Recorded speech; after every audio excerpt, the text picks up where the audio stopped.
Assalamualaikum warahmatullahi wabarakatuh.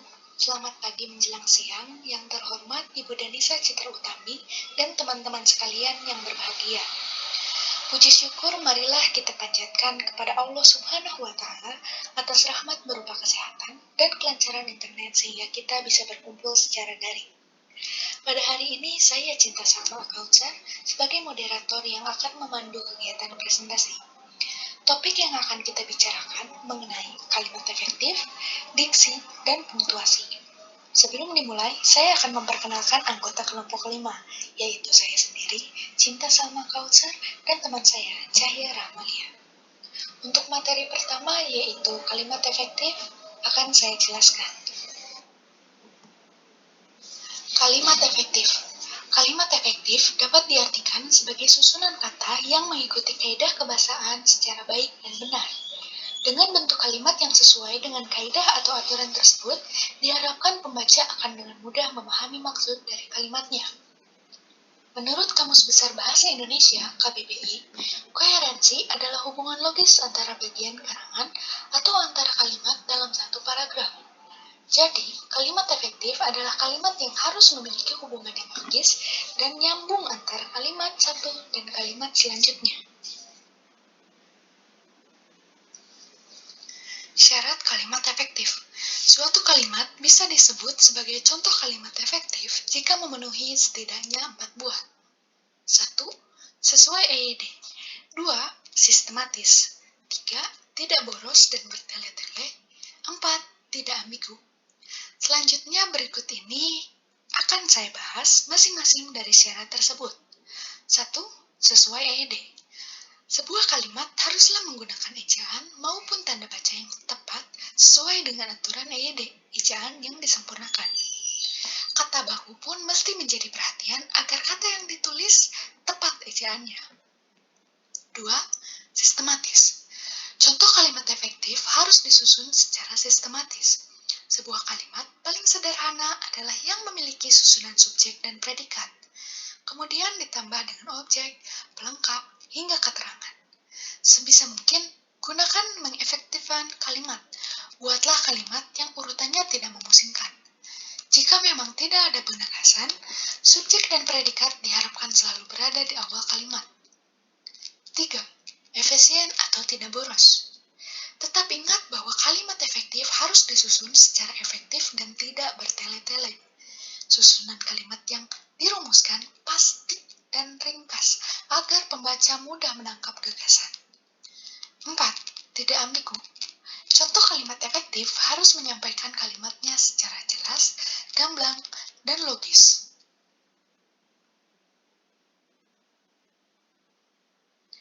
Nah, di sini saya akan memberikan 4 contoh kalimat efektif. 1. Penelitian ini akan memberikan banyak manfaat untuk warga. 2. Tugas peneliti adalah menganalisis dan menyajikan hasil analisis data. 3. Kita harus menyelesaikan berbagai kendala penelitian. 4. Setiap hari Sabtu, anak-anak latihan pramuka.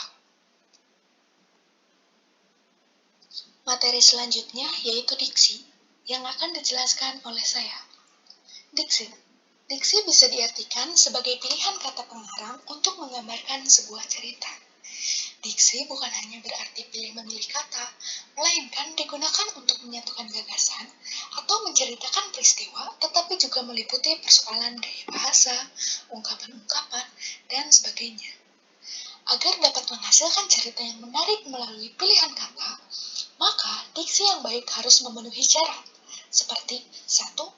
Ketetapan dalam pemilihan kata dalam menyampaikan suatu gagasan. 2. Seorang pengarang harus mempunyai kemampuan untuk membedakan secara tepat nuansa-nuansa makna sesuai dengan gagasan yang ingin disampaikan, dan kemampuan untuk menemukan bentuk yang sesuai dengan situasi dan nilai rasa bagi pembacanya. 3. Menguasai berbagai macam kosakata dan mampu memanfaatkan kata-kata tersebut menjadi sebuah kalimat yang jelas, efektif, dan mudah dimengerti. Nah, sebagai contohnya, ada 2 paragraf yang akan saya bacakan. Paragraf pertama. Hari ini aku pergi ke pantai bersama dengan teman-temanku. Udara di sana sangat sejuk. Kami bermain bola air sampai tak terasa hari sudah sore. Kami pun pulang tak lama kemudian. Paragraf kedua. Liburan kali ini aku dan teman-teman berencana untuk pergi ke pantai. Kami sangat senang ketika hari itu tiba. Begitu sampai di sana, kami sudah disambut oleh semilir angin yang tak henti-hentinya bertiup. Ombak yang berkejar-kejaran juga seolah tak mau kalah untuk menyambut kedatangan kami. Kami menghabiskan waktu sepanjang hari di sana. Kami pulang dengan hati senang. Dari contoh kedua paragraf tersebut, yang lebih enak dibaca adalah paragraf kedua. Kenapa? Karena pemilihan diksi yang tepat menjadi enak dibaca bagi pembaca. Sedangkan menurut Andre, diksi merupakan pilihan kata yang tepat dan selaras dalam mewakili perasaan yang nyata dalam pola kalimat. Ciri-ciri diksi. Setelah mengetahui syarat diksi, tentu kita juga harus mengetahui ciri-ciri diksi tersebut. Di bawah ini merupakan ciri-ciri diksi, antara lain: 1. Tepat dalam pemilihan kata untuk dapat mengungkapkan gagasan atau juga hal-hal yang diamanatkan. 2. Dapat digunakan untuk dapat membedakan secara tepat nuansa makna serta bentuk yang sesuai dengan gagasan serta juga situasi, nilai, rasa pembaca. 3. Menggunakan pembendaharaan kata yang dipunyai masyarakat bahasanya serta dapat menggerakkan dan juga memberdayakan kekayaan itu menjadi jaring kata yang jelas. Syarat diksi. Syarat diksi ada dua persyaratannya yang harus dipenuhi dalam memilih kata, yaitu persyaratan ketetapan dan kesesuaian. Untuk memenuhi persyaratan ketetapan dan kesesuaian dalam pemilihan kata, perlu diperhatikan kaidah kelompok kata atau frase dan kaidah makna kata. Kaidah makna kata atau frase. Pilihan kata atau diksi yang sesuai dengan kaidah kelompok kata atau frase seharusnya memilih kata diksi yang tepat, seksama, dan lazim. 1. Tepat. Contohnya, makna kata lihat dengan kata pandang biasanya bersinonim, tetapi kelompok kata pandangan mata tidak dapat digantikan dengan lihatan mata. 2. Seksama. Contohnya kata besar, agung, akbar, raya, dan tinggi termasuk kata-kata yang bersinonim. Kita biasanya mengatakan hari raya serta hari besar, tetapi kita tidak pernah mengatakan hari agung, hari akbar, ataupun hari tinggi. Begitu pula dengan kata jaksa agung. Tidak dapat digantikan dengan jaksa besar, jaksa raya, ataupun jaksa tinggi, karena kata tersebut tidak seksama. 3. Lazim. Lazim adalah kata yang menjadi milik bahasa Indonesia. Kata yang tidak lazim apabila dipergunakan sangatlah membingungkan. Contohnya, kata makan dan santap bersinonim. Akan tetapi, tidak dapat dikatakan anjing bersantap sebagai sinonim anjing makan. Kemudian, kata santapan rohani tidak dapat boleh digantikan dengan makanan rohani. Kedua kata ini mungkin tepat pengelompokannya, tepat, tetapi tidak seksama serta tidak lazim dari sudut makna dan pemakaiannya. Kaidah makna kata.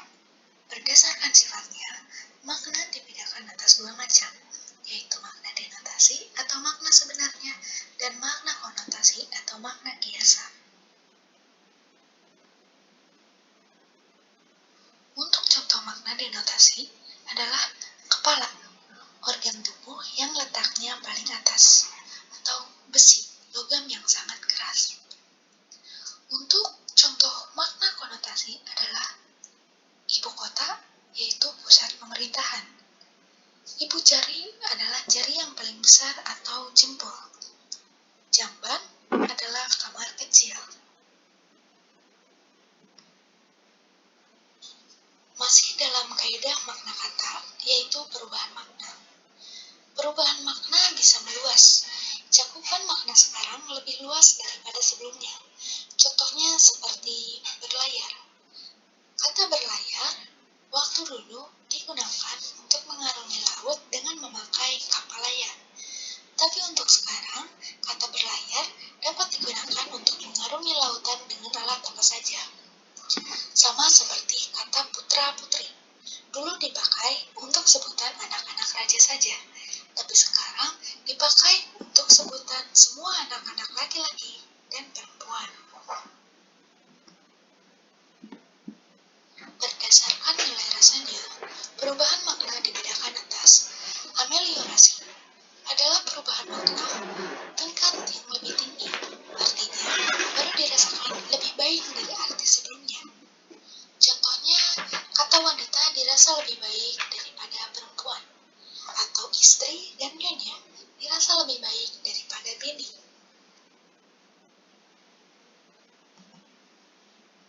Pergeseran makna ada dua, yaitu asosiasi dan sinestesia. Asosiasi adalah pergeseran makna yang terjadi karena adanya persamaan sifat. Contohnya seperti Tasya menyikat gigi sampai bersih. Kedua, pencuri itu menyikat habis barang-barang berharga di rumah itu. Untuk artinya perubahan makna akibat adanya pertukaran tanggapan antara dua indera yang berbeda. Contoh, sayur itu rasanya pedas sekali. Dan yang contoh kedua, kata-katanya sangat pedas didengar. Masih dalam kaidah makna kata, yaitu relasi makna. Ada 5, yaitu homonim, homograf, homofon, sinonim, dan antonim. Homonim adalah dua buah kata yang mempunyai persamaan tulisan. Homograf adalah dua buah kata atau lebih yang mempunyai persamaan tulisan, tetapi berlainan pengucapan dan arti. Homofon adalah dua buah kata atau lebih yang mempunyai persamaan pengucapan, tetapi berlainan tulisan dan arti. Sinonim adalah dua buah kata yang berbeda tulisan dan pengucapannya, tetapi mempunyai arti sama. Antonim adalah kata-kata yang berlawanan artinya. Untuk contoh relasi makna, saya akan jelaskan sebagai berikut. 1. Homonim. Bisa berarti 1. Dapat atau sanggup. Tapi arti bisa dapat juga racun. 2. Homograf. Contohnya teras inti dengan teras halaman mall. Sedan, yesak dengan sedan sejenis mobil. Tahu, paham dengan tahu sejenis makanan. Homofon. Bank dengan bank, masa dengan masak. Sinonim. Pintar dengan pandai, bunga dengan kembang. Antonim. Tua dengan muda, besar dengan kecil, luas dengan sempit. Fungsi diksi. 1. Membuat pembaca dan pendengar karya sastra menjadi lebih paham mengenai apa yang ingin disampaikan oleh pengarang. 2. Membuat komunikasi menjadi lebih efektif. 3. Melambangkan ekspresi yang ada dalam gagasan secara verbal, tertulis ataupun terucap. 4. Membentuk ekspresi atau gagasan yang tepat sehingga dapat menyenangkan pendengar atau pembacanya. Selesai materi diksi, selanjutnya adalah materi punktuasi yang akan dijelaskan oleh teman saya. Untuk saya persilahkan. Baik, selanjutnya saya akan menjelaskan pengertian punktuasi. Punktuasi adalah seperangkat tanda baca yang berfungsi sebagai penanda dalam teks yang memiliki seperangkat fungsi dan makna secara konvensional dapat dipahami oleh masyarakat pembaca. Unsur-unsur punktuasi yaitu ada 2, unsur segmental dan unsur suprasegmental. 1. Unsur segmental yaitu unsur bahasa yang dapat dibagi atas bagian-bagian yang lebih kecil seperti fonem, morfem, kata, frasa, klausa, kalimat, dan wacana. Sebaliknya, unsur suprasegmental adalah unsur bahasa yang kehadirannya tergantung dari kehadiran unsur segmental, yang terdiri dari tekanan keras, tekanan tinggi, dan tekanan panjang, dan dalam bentuk lebih luas kita kenal sebagai intonasi. Macam-macam punktuasi lazim, yaitu menurut Karab ada titik, koma, titik dua, tanda kutip, tanda tanya, tanda seru, tanda hubung, tanda pisah, tanda elipsis, tanda kurung siku, garis miring. Lalu saya akan menerangkan tentang macam-macam titik dan contohnya. Titik atau perhentian biasanya dilambangkan dengan tanda titik. Tanda ini lazimnya untuk menyatakan akhir dari sebuah tutur atau kalimat. Contohnya, Bapak sudah pergi ke kantor. Karena kalimat tanya dan kalimat perintah atau seru mengandung pula pengertian perhentian akhir, yaitu berakhirnya suatu tutur, maka tanda tanya dan tanda seru yang dipergunakan dalam kalimat selalu mengandung sebuah tanda titik. Koma atau perhentian antara yang menunjukkan suara menaik di tengah-tengah tutur biasanya dilambangkan dengan tanda koma. Koma juga dipakai untuk beberapa tujuan tertentu. 1. Memisahkan bagian-bagian kalimat. Contohnya, ia sudah berusaha sekuat tenaga, koma, tetapi maksudnya tidak tercapai. Kedua, menandakan bentuk parentesis dalam kurung, keterangan tambahan yang biasanya ditempatkan dalam kurung tutup. Contohnya, pertama, tulislah nama Anda di atas kertas itu. Ketiga, memisahkan anak kalimat dengan induk kalimat bila anak kalimat mendahului induk kalimat. Contohnya, karena marah, koma, ia meninggalkan kami. Keempat, menceraikan beberapa kata yang disebut berturut-turut. Contohnya, ia membeli seekor ayam, koma, 3 kg beras, koma, dan sebuah paku lidi. Kelima, di belakang kata atau ungkapan transisi. Contohnya, di samping itu, koma, akan tetapi, koma, meskipun demikian, koma. Keenam, menghindari salah baca. Contohnya, dari dalam kelas terdengar berisik. Dalam kurung tidak jelas. Dari dalam, koma, kelas terdengar berisik. Jelas. Dari dalam kelas terdengar berisik. Jelas. Ketujuh, menandakan seseorang yang diajak bicara. Contohnya, dengarkan semua nasihat nenekmu hitam. Memisahkan oposisi dari kata yang diterangkan. Contohnya, adiknya, koma, ini, koma, sudah lulus ujian sarjananya. Memisahkan ucapan langsung. Contohnya, adik berkata, koma, tunggu saya ya.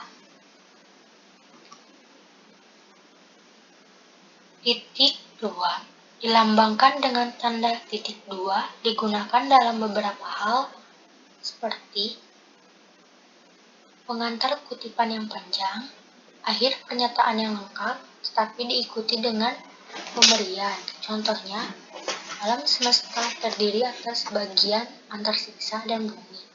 Ketiga, pengantar sebuah kesimpulan.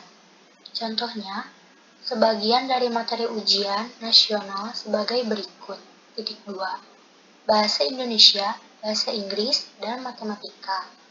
Keempat, memisahkan dua kalimat yang sederajat meskipun jarang digunakan. Contohnya, ia sudah berusaha semaksimal mungkin. Titik 2, nilainya masih di bawah rata-rata kelas. Kelima, sesudah kata atau frasa yang memerlukan pemberian. Contohnya, Ketua Panitia, titik 2, Abdullah, Wakil Ketua, titik 2, Anissa, Penulis, titik 2, Didik, Bendahara, titik 2, Nani. Keenam, dalam teks drama atau dialog. Contohnya, Anita, titik 2, dari mana kamu? Andra, titik 2, dari kampus. Tanda hubung dilambangkan dengan strip dan digunakan untuk memisahkan suku-suku kata, menyambung kata, memperjelas arti kata.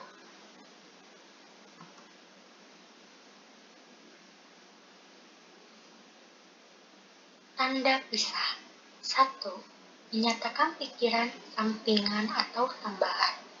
Contohnya, secara antropologi budaya dapat dikatakan bahwa yang disebut suku, bangsa, Sunda, yaitu orang-orang yang tinggal di Jawa Barat, adalah orang-orang yang secara turun-temurun menggunakan bahasa Sunda.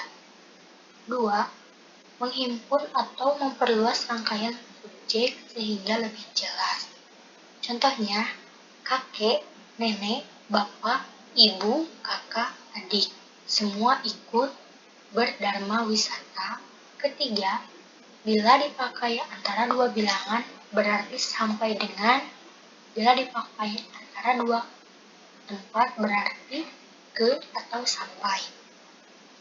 Contohnya, kakekku bersekolah tahun 1900 sampai 1915. Keempat, menyatakan suatu ringkasan atau gelar. Contohnya, ini adalah 3 pulau di NTT, Flores, Timor, dan Alor. Tanda tanya digunakan dalam 3 hal, yaitu dalam suatu pertanyaan langsung, dari mana kamu?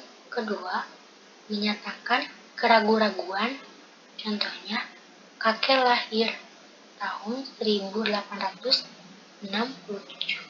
Ketiga, menggantikan bentuk sarkasme. Contohnya, dia gadis cantik yang congkak. Tanda seru dipakai untuk 1.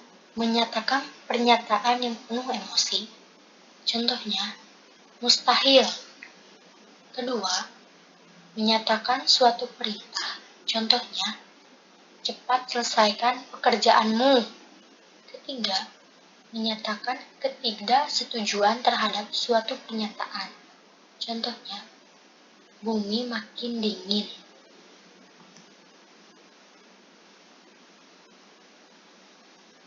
Tanda elipsis dilambangkan dengan 3 titik. 1. Menyatakan ujaran yang terputus. Contohnya, orang asing itu juga suka makan buah durian yang legit. Kedua, menyuruh pembaca melanjutkan sendiri kalimat yang terputus. Contohnya, ia pengangguran, namun ia punya rumah dengan halaman seluas 8.500 meter persegi. Mobilnya banyak, anak-anaknya bersekolah di luar negeri. Dari mana uangnya? Tanda kutip. 1. Mengutip kata-kata seseorang. Contohnya, ia berteriak, tangkap. Kedua, menulis judul artikel, syair, dan bab buku. Contohnya, Ayu Utami menulis cerpen Terbang di Kompas. Ketiga, menyatakan kata asing atau yang diistimewakan. Contohnya, ia menyatakan bahwa semua sudah oke. Keempat, tanda kutip dalam tanda kutip. Contohnya, ayah berkata, saya mendengar suara ibumu, cepat tidur. Yana. Kelima, mengupdate terjemahan atau penjelasan di IRRI International Rice Research Institute. Telah diadakan percobaan pemuliaan tanaman padi. Keenam, kutipan langsung pada materi. Contohnya, menurut cerita lama, kata nenek, penguasa lautan selatan adalah Kanjeng Ratu Kidul. Ketujuh, dalam dialog meskipun pendek selalu dimulai dengan alinea baru. Ya, aku sudah melihat sendiri.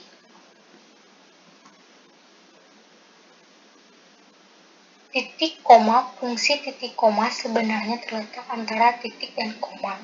Di satu pihak orang lain melanjutkan kalimatnya dengan bagian-bagian kalimat berikut. Tetapi di pihak lain dirasakan bahwa bagian kalimat sudah dapat diakhiri dengan sebuah titik. Maka dari itu, titik koma dilambangkan dengan sebuah titik di atas, sebuah koma di bawah. 1. Memisahkan dua kalimat yang sederajat.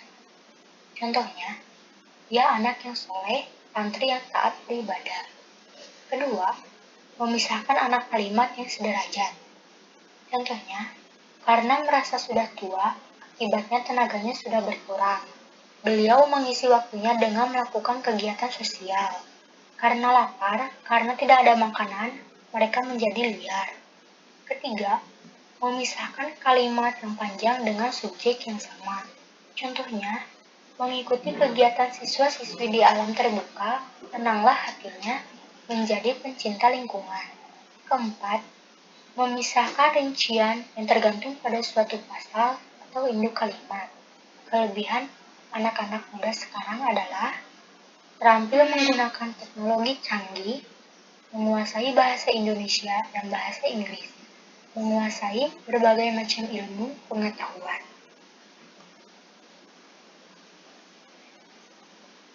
Tanda kurung digunakan untuk menyatakan hal berikut. 1. Mengapit tambahan keterangan. Contohnya, BRI, kurung buka, Bank Rakyat Indonesia, kurung tutup, terdapat di seluruh pelosok tanah air. Kedua, mengapit keterangan yang bukan merupakan bagian integral dari pokok pembicaraan. Contohnya, jurusan geologi, kurung buka, yang sesudah terjadi gempa di Indonesia banyak peminatnya, kurung tutup, mempelajari masalah kebumian. Ketiga, mengapit angka atau huruf yang merinci satu seri keterangan. Contohnya, Universitas Muhammadiyah Bandung terdiri atas beberapa fakultas. 1. Fakultas Psikologi. 2. Fakultas Ilmu Komunikasi. Kurung siku digunakan untuk menerangkan adanya interpolasi atau sisipan. Contohnya, ia aktif, kurung buka siku, seharusnya aktivis, penulis, kurung tutup siku, lingkungan. Mengapit keterangan yang sudah ditempatkan dalam tanda kurung. Contohnya, kurung buka, untuk luka memar, dahulu obatnya hanya beras kencur. Beras sesendok, makan ditumbuk dengan beberapa ruas temu kencur. Kurung siku tutup, kurung tutup. Garis miring pengganti kata dan atau per atau memisahkan nomor alamat dengan fungsi berbeda. Contohnya, ia mempunyai beberapa buku garis miring kitab secara terbentuknya bumi. Tiket pesawat itu Rp 500.000 garis miring per orang. Alamatku Jalan Cendana nomor 5 garis miring 37 RT 009 garis miring 018. Penomoran kode surat nomor 3 garis miring 395 B.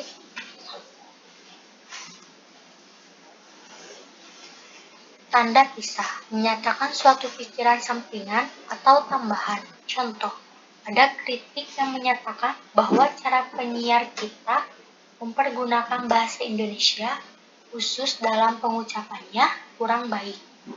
Menghimpun atau memperluas untuk memperjelas suatu rangkaian objek atau kalimat sehingga lebih jelas. Contoh, rumah, hewan makanan, semuanya musnah karena banjir. Dipakai di antara dua bilangan berarti sampai dengan dan dipakai untuk menyatakan di antara dua tempat, yaitu ke atau sampai. Contoh, Pak Marlan merintis pabrik kecap di Malang sejak 1980 sampai 2012. Menyatakan ringkasan atau getar. Contoh, inilah kedua teman yang saya ceritakan, Fitri dan Rizka. Menyatakan ujaran yang terputus. Contoh, di dalam belukar itu terdapat seekor, terdapat saya pastikan apa. Dalam hal ini lebih lazim dipergunakan titik-titik daripada tanda pisah.